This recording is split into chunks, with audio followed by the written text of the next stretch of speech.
This video is about double line and tape diagrams. These are two more diagrams that we're going to learn about we can use to learn to find the unit rate. So far, to find the unit rates, we've used tables, we've used equivalent ratios, and we've used graphs. Now, you don't have to write this part down. This is just sort of introducing these next two topics. In this lesson, we're going to learn two more. This is the number 2. We're going to learn two more ways. Double line diagram, and that's used best when the two quantities you're comparing are different units, like miles and hours, or money and bananas. Okay, and the other one we're going to learn is tape diagrams, and that's best used when the two quantities have the same units. All right, so let's look at some examples. All right, for a double line diagram, it is what it is. It's a double line. There's two lines that you make, and it's sort of a diagram showing things. Okay, for example, if 16 bags of chips cost $40, you want to find the cost of one bag. So you can use this double line diagram to show you. You set it up, you do two lines. The top line is usually the money.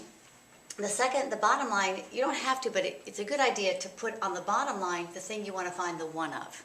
Okay, because that's just keeping it consistent with what unit rate. Unit rate has the 1 on the bottom. So you set it up, of course it'll be the 0, 0, they all start at 0, 0. And what you know is, that 16 bags is also the same thing as $40. You can put a line, just go a little ways and put that line there and put 16 bags, and then that's going to equal that costs $40. So we want to find the cost of one bag. Well, here's how we can do it. Well, if I take half, if all the way to here is 40, halfway, roughly halfway, is right there. I know that's going to mean half of 40 is 20, and half of 16 is 8. So now it's going to be 8. So I know that 20 bags cost $8. And then sort of like the table, I keep going. Well, half of 8 is 4, half of 20 is 10. Okay? And then I go half again. Half of 4 is 2, half of 10 is 5. So I know that 2 bags cost $5.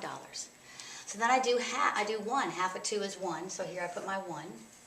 And I know that half of 2 is 1, and half of 5 is $2.50.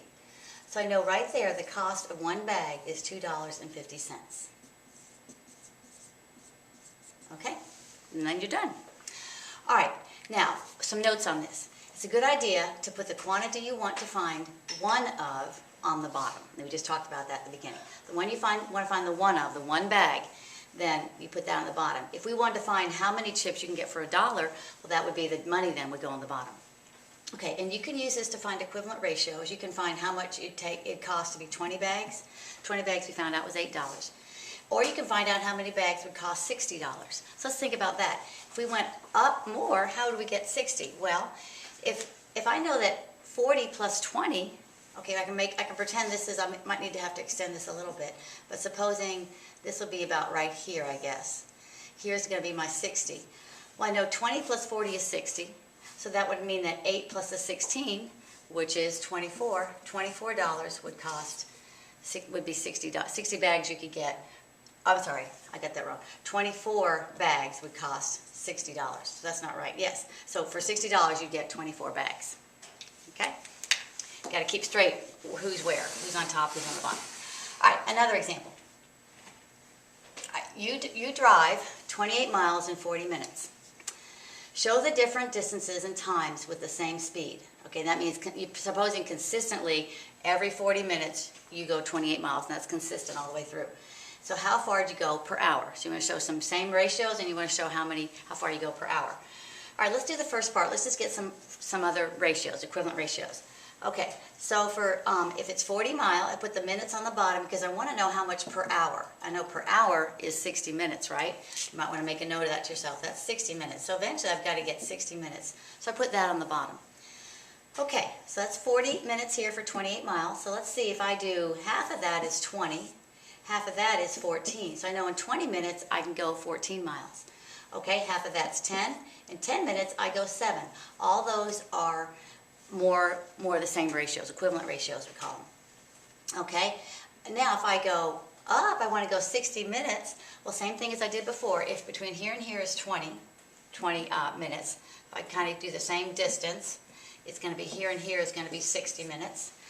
Well, if 20 plus 40 is 60, we can think about just go ahead and doing 14 plus 28, 14 plus 28 would give me the 12 would be 42. So 42 miles in 60 minutes. So in other words, I'm going 42 miles per hour at this rate. All right? Next one. Tape diagrams. Okay, this is the next way we're going to learn about how to do equivalent ratios and how to do unit rates. Okay, let's just go through some examples on how to do this. All right, example 1. To make purple paint, you need 4 parts red and 3 parts blue. So what you do is go ahead and draw boxes or rectangles. 4 parts red and 3 parts blue. Okay, so here's some things you want to notice. The total number of parts is 7. 1, 2, 3, 4, 5, 6, 7. Each rectangle is 1/7 of the total. Right, they're all even rectangles. I know I didn't quite draw them exactly evenly, but you can kind of get the idea. Okay, so the diagram represents 7 cups. Suppose this is 7 cups of paint. Each part is 1 cup. Okay? If the whole diagram is 1 gallon of paint, then you know each of these is 1/7 of a whole gallon. Okay, 1/7 because 1/7, and then I end up having 7/7, which is 1 whole. Okay, which is 1 whole gallon or cup or whatever you want to talk about, but we use gallon here for right now. Okay, so that's what happens, and then the red is how many sevenths? Well, the red is 1/7, 2/7, 3/7, 4/7. So the red is 4/7 of a gallon, and the blue is 3/7 of a gallon. 1, 2, 3 sevenths, and altogether that'd be 7/7. Okay, we're going to use this same example. We're going to work a problem. All right, suppose we're continuing it. Suppose you want to make 84 gallons of paint, of purple paint. How much of each color will you need? All right, so step 1, you draw your diagram, your first basic diagram. 4 red to 3 blue. All right, then you count the number of parts. Okay, you have 7 parts, and you set that equal to the total that you need. In other words, I need 84 gallons, and I have 7 parts. So 7 different things of the same thing have to equal 84 gallons. All right, so then you go ahead and divide to find what each one of these must be. You just simply divide 84 divided by 7, and that's 12. So then you multiply to find for each color. In other words, this has to be 12, this has to be 12, this has to be 12, and that has to be 12. So for red, I need 4 times 12. So I need 48 gallons of red paint to get 84 gallons of purple paint. Okay, and then same thing for the blue. I got 12 here, and then I just do 3 times 12 is 36. So I need 36 gallons of blue paint. Well, you always want to check your answer. You want to check to make sure that you calculated the total that you calculated is going to equal the given total. So in other words, does this 36 plus 48, does that equal 84? And yes, it does. All right? So, all right, let's do one more. Supposing you have, this is our last one, suppose you have trail mix, and you have a trail mix that has, trail mix is that nuts and fruits and stuff kind of thing. All right, it has 8 chocolate chips to 5 nuts. That's what the mix has. Pretty good mix if you ask me. Okay, so how much of each do you need if you want 260 pieces of trail mix? I know we don't really think of trail mix as being pieces, but this is just for the problem. We're going to do it that way. All right, so you do your little diagram. I need 8 chocolate chips. So here's my chocolate chips. I had the darker brown big chocolate chips, and that's 8 of them. And then 5 nuts. I got 5 with the light brown as the nuts. Okay, so then we go ahead and count up how many pieces that is. 5 plus 8 is 13. So 13 parts have to somehow fit or equal 260 parts. Okay, 260 pieces. That means we divide. 260 divided by 13, and that's 20, right? Top dog goes in the house. First guy goes in the house. Divided by 13. 13 times 2. Put the 2 right above the 6. Up, 26. And that's going to equal 20. Okay? All right, then, so each part here is 20. Each of these is 20. Okay, sometimes you just fit it right in the box, okay?